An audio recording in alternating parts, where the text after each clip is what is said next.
All right, guys, let's go ahead and get started. Happy week 2. I went fast since last Thursday. Uh, just to remind you of where we're at, today is ad drop. So if you decide you don't want to stay in this course, you've basically got till 5 o'clock tonight to drop. But I hope you won't do that because I enjoy having you here. Since it is the beginning of the week, what we'll always do is get into the module for this week and kind of go over what is going to be due. So first thing I'd like to ask for Thursday's class, I would like everybody to bring in a sheet of paper that is folded horizontally, right? So it's longer than it is taller, and have your name written, your first name, whatever you go by, right, in big letters, so I can start to get to know everybody. Otherwise, I go the whole semester and I never get to put a face to a name. So I like to get to know people. So please bring in a nameplate so we can be introduced. Second thing is on Thursday, we'll take our first quiz. All right. Now, again, the quiz, we'll do it in the last 5 minutes of class. Be very easy.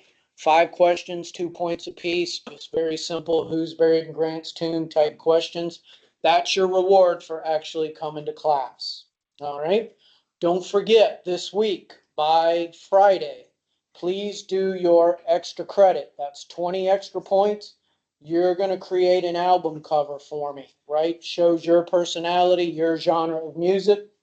About 10 people have done it so far. They all look great, very creative, lots of creative uses of AI, right?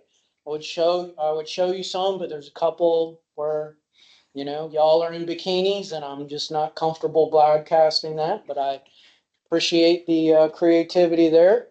And then, most important, we have our first writing assignment that will be due this weekend. All right. Tentatively, I'm going to say Saturday night at midnight.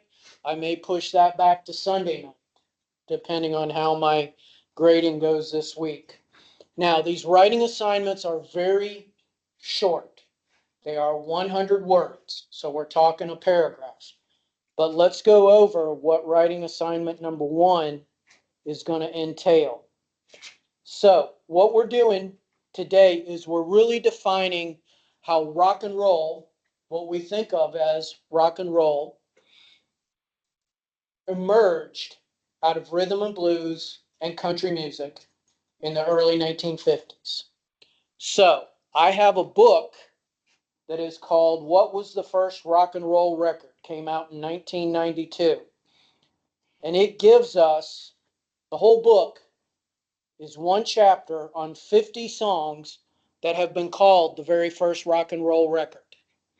So you're going to pick one of those songs, and in 100 words, you're going to tell me, after you learn the characteristics of rhythm and blues and country music and how they came together into rock and roll, whether that song is to you indeed rock and roll or not. All right? So very simple. It'll make a little more sense after today's class when we talk about some of these issues. All right, so what to do? You choose one of the 50. Just grab a title, stick with it, look it up on YouTube, give it a spin, listen to it a few times. Then you make an argument that it is or isn't rock and roll. And you have to define the criteria for what makes it rock and roll, a genre of music. Now, there is one song we're going to talk about today in class that you can't use. So you have 49 choices, all right? So, style. One of the things I'm going to tell you I look for in these short 100-word writing assignments is you can't use first or second person. No I, no we, no you. We only write in third person. And the reason for that is because you get out into the real world, in the business world, in the professional world, whatever type of writing you have to do, whether it's nursing, whether it's teaching, whether it's business, you are probably going to be required to write in third person. So we're going to get you going on that as a way to prepare you. You can do research on the song. I really don't think you need it once you get down the characteristics. Just don't do AI. Don't use AI. There's no need for it. Okay? It'll take you more time to get on AI and try to create something than it is if you just do it yourself. So what we want to do is we want to pretend that we're writing an entry into a book that we're going to call, that's what we call rock and roll, right? You don't want to stage your entry as if you're answering a question to me.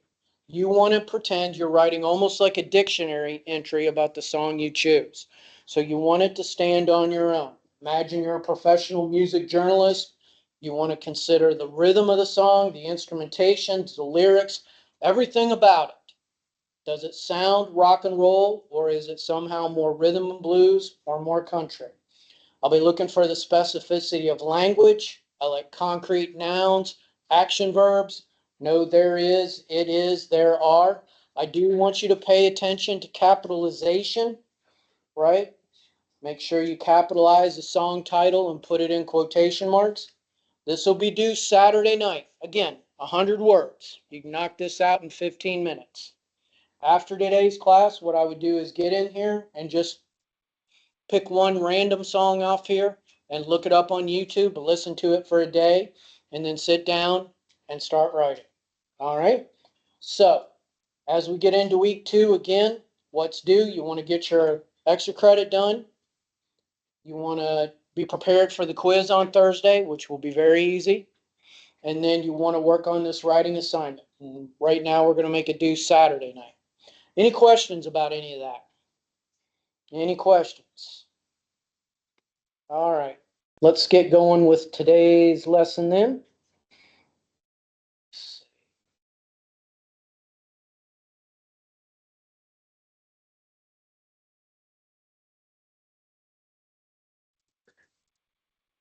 Oops, that's not what I want. Wrong one. All right. So today we're going to work on some definitions, right, of what rock and roll is and where it came from. So we're going to go back into the late 40s, early 50s. So hopefully you recognize this song. This is the version off the Elvis movie of Hound Dog. First thing I want you to know, the term rock and roll existed before the style of music did. This is very important to understand. The words rock and roll existed before the term did. So we can go back into music of the 1920s, into the 30s, into the 40s, and we can find people using the term rock and roll long before Elvis ever came around.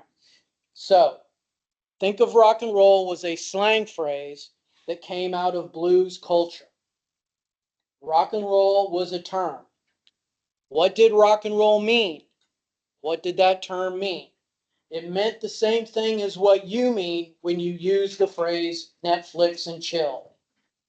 We could be listening to a style of music called Netflix and chill instead of rock and roll. All right? So, for example, there's a blues singer from the early 20s named Trixie Smith with a song called My Man Rocks Me. All right?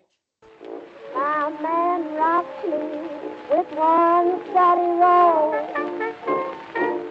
Doesn't sound like rock and roll. There's no slipping when That's jazz. one stays home. I looked at the clock and the clock struck one. I said, now, Daddy, ain't we got fun? You can see in the lyrics. All these rocking me with one. So clearly, the term rock and roll was a euphemism for sex. Just very simple. Comes out of blues culture. Some blues guy made up the term rock and roll. We don't need to explain what that means, but I do want you to understand the type of language. What is a euphemism? A euphemism is a polite turn of phrase, a kind of slang term that we use to discuss an idea or a thing that is kind of impolite to talk about.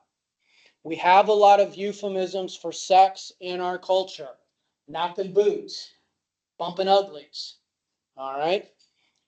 Probably Netflix and chill is the more polite one of them. But when these singers could not describe sex, the act of physical intimacy, literally or specifically, they had to come up with more metaphorical or euphemistic descriptions. And that's how rock and roll came about. We can't date it precisely, but we could probably say 1910s and early 1920s. I'm not sure all of these people that sang about rock and roll really knew what they were talking about. Because here's a group, again, pretty lame jazz group from the 1920s called the Boswell Sisters, from a movie singing a song about rock and roll. Rock and roll, yeah. Rock and roll, roll and rock away. Up and down, round and round, we'll sway, we'll be swell in the spell of the rolling rock and rhythm. Now, again, sounds nothing like rock and roll. That's showbiz music. All right. And you can see they're kind of making it literally by putting in the boat and making them go up and down in the waves. So again, using a language politely. Finally, we get into the early 50s and we get songs that specifically have the word rock or the word roll in it. And now it gets a little broader. It's not necessarily referring to sexuality. It's referring to a good time. We're going to rock out tonight. Okay, so we got this blues singer. I want to rock and roll. Yes, yes. I want to roll and rock. Yes, yes. I want to rock and roll. Yes, yes. I want to roll and rock. Yes, yes. You can have my money, you can have my honey, but let me rock and roll. You can have my honey, you can have my money, but let me rock and roll. All right. So the idea here again is that rock and roll, again, I'm not sure you would describe that as rock and roll music, but the whole idea is rock and roll was a euphemism for pleasure. It can mean specifically sex, or at this point, it can mean just going out and having a good time. Okay? Any questions about that? Keep that in mind.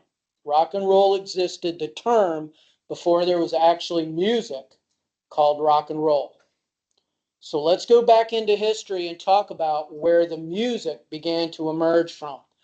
Very typically, this is kind of the cliched definition of rock and roll.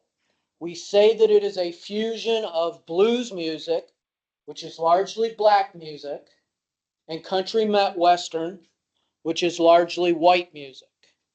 Now, blues might be southern, it might be midwestern. The geography matters less than we historically associate blues music with African American culture.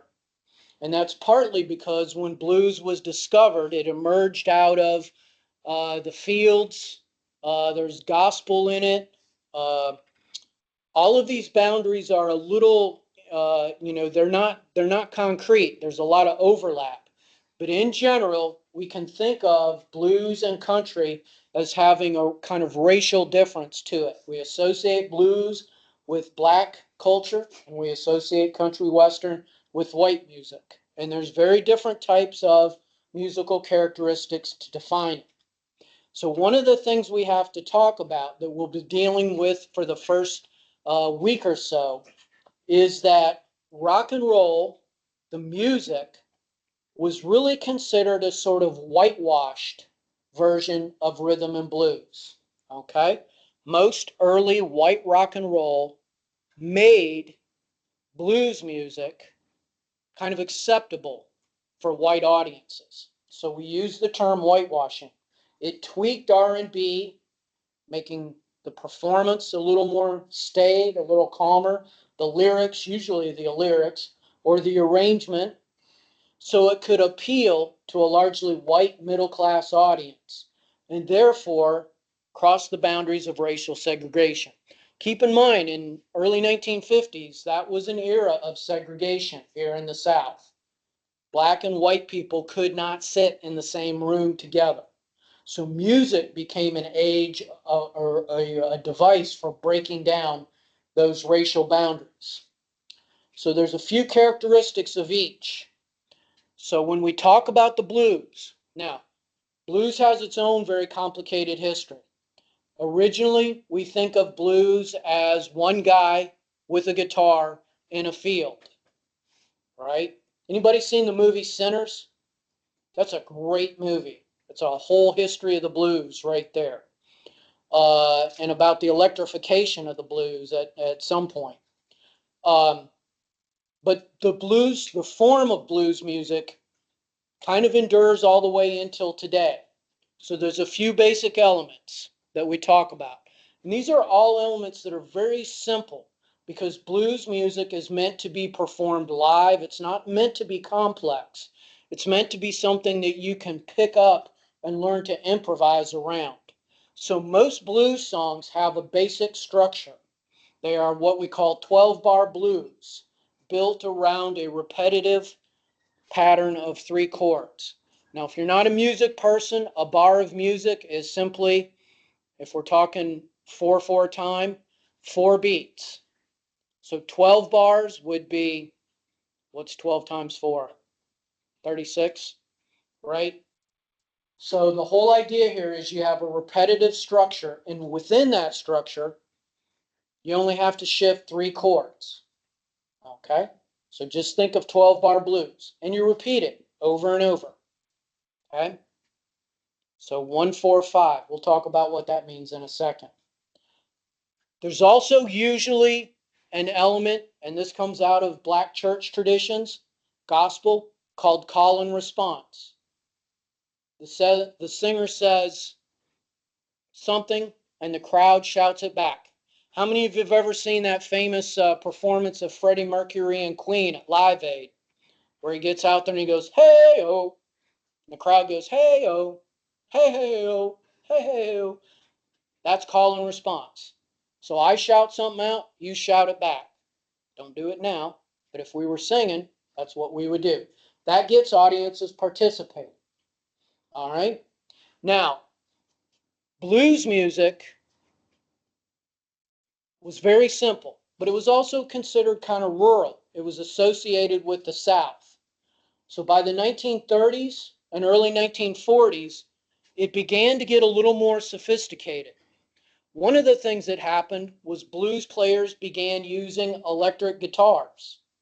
The first generation of electric guitars came around. They needed that because they began to play with jazz bands, and they needed amplification to be heard over the sound of saxophones. So eventually, blues, a more danceable version of blues music, a more band-oriented version of blues music, emerged. And this is what we call rhythm and blues. All right? You can think of rhythm and blues as simply electrified blues. A little more danceable. It also took elements out of the big band era of jazz. Big bands were orchestras, basically. They might have one singer, but the whole idea was to make dance music, not jazz music, but danceable music. So the elements of rhythm and blues by the mid-1940s, right? These are the things we want to think of. For number one, there was more emphasis on what we call the roll or the rhythm because it was dance music. If you've ever heard a guy with a guitar playing the blues, it's not necessarily danceable, right? You got one guy, got up this morning, got out of bed,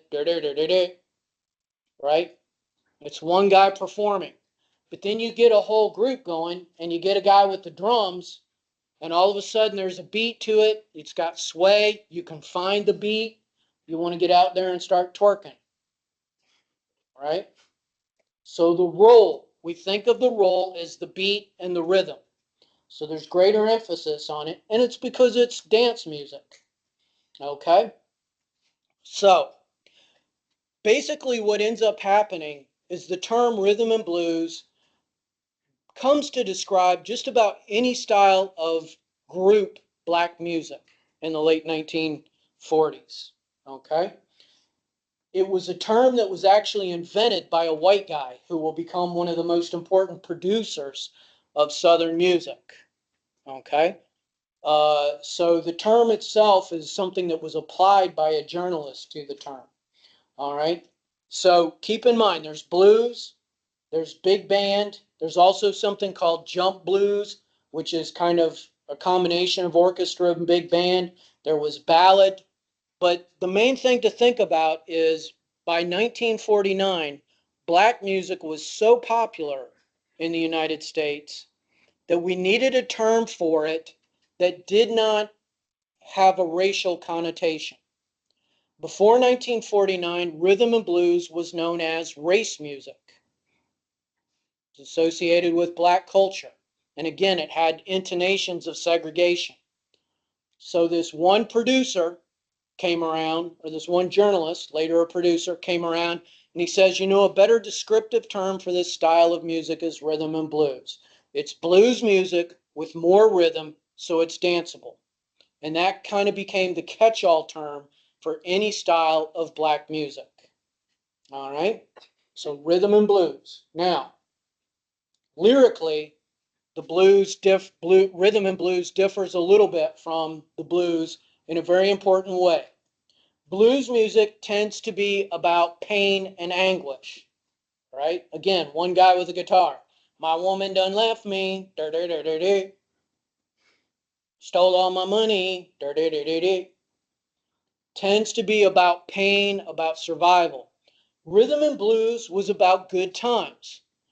After World War II, America entered into the greatest period of prosperity it ever enjoyed, 1946 on up to about 1973.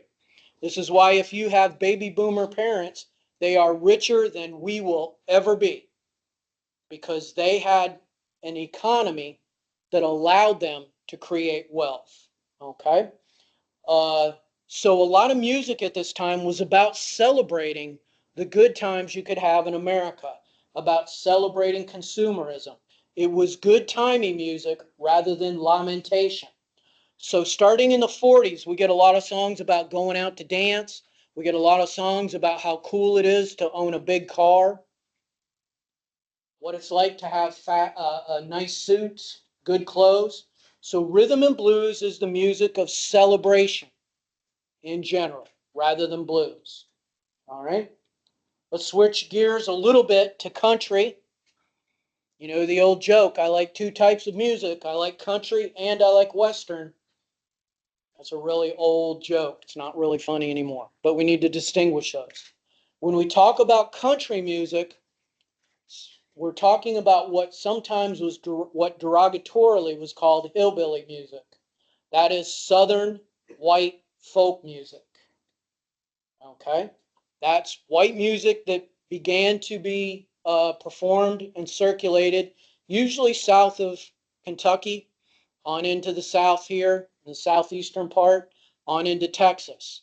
Now, Western music is a little bit different because Western music was really a creation of Hollywood.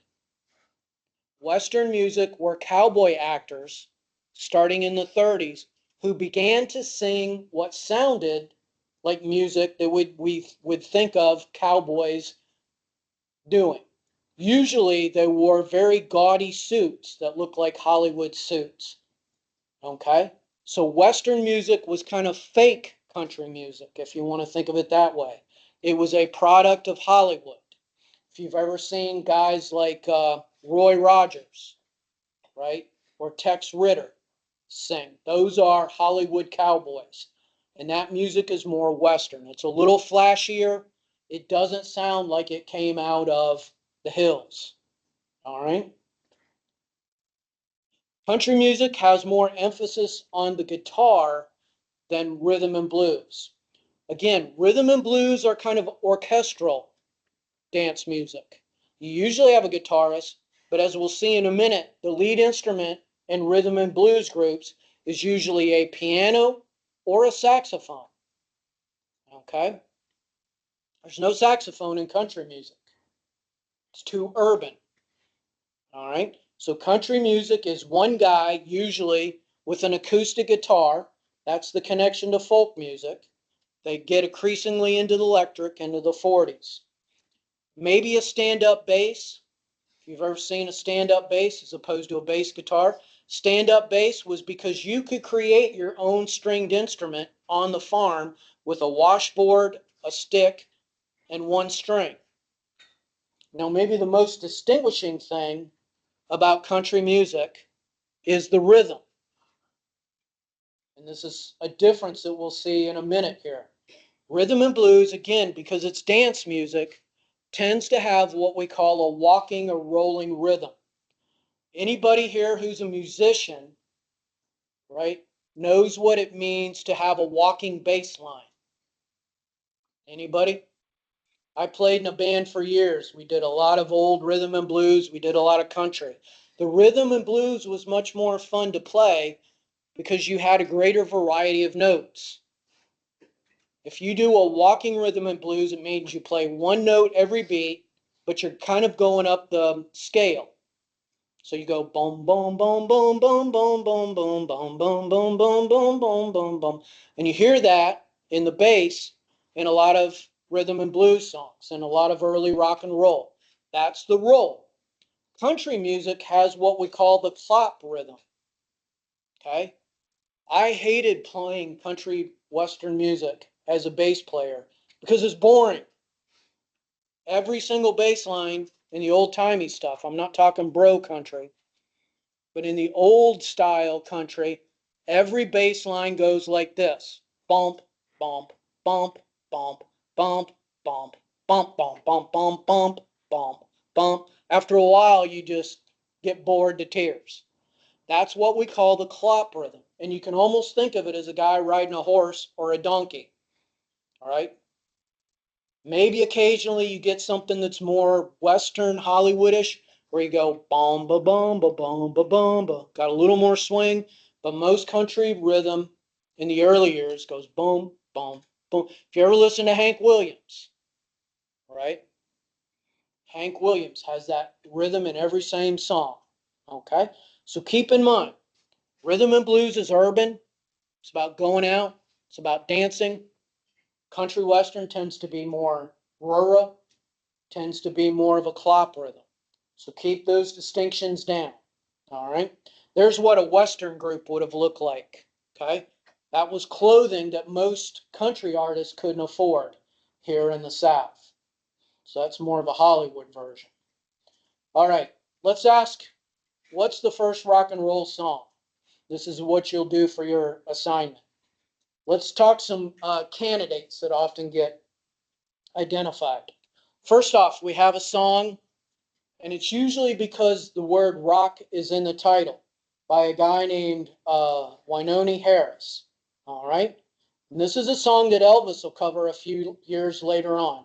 But listen to it, and you tell me if this sounds like rock and roll. I heard the news, there's gonna rock it tonight. Gonna hold my baby tight as I can. Tonight she'll know I'm a mighty man. I heard the news, there's gonna rock it tonight. Have you heard the news? Everybody's gonna rock tonight. Anybody want to say if that's rock and roll or not? Say that a little louder. Sounds a little more rhythm and blues probably for most of us. Okay? It's by a black rhythm and blues group. Okay? It's usually voted because of the lyric more than anything else. There's good rockin' tonight. There's not a song that says there's good rhythm and blues in tonight. So again, the lyric begins to dominate a little bit more. Now, I heard the news, there's gonna rock. one of the reasons also is because on the label, it was described as rocking blues. Maybe a little more upbeat, a little more driving. If you hear the piano, the piano is playing what we call upbeats, right? Goes oompa, oompa, oompa, oompa, oompa. Gives it again a kind of jerkier rhythm. Then we go to this guy, legend in New Orleans, Fats Domino, right? Considered one of the fathers of rock and roll. 1949, he had a song called "The Fat Man." It was an adaptation of a blues song that was originally about a pimp. So he could not sing a song about a pimp. So he tweaked the lyrics to be sort of a funny song. People always called him Fats because he was a large guy. So his signature song becomes "The Fat Man." And this is how he sounds. They call me the Batman, 'cause I went to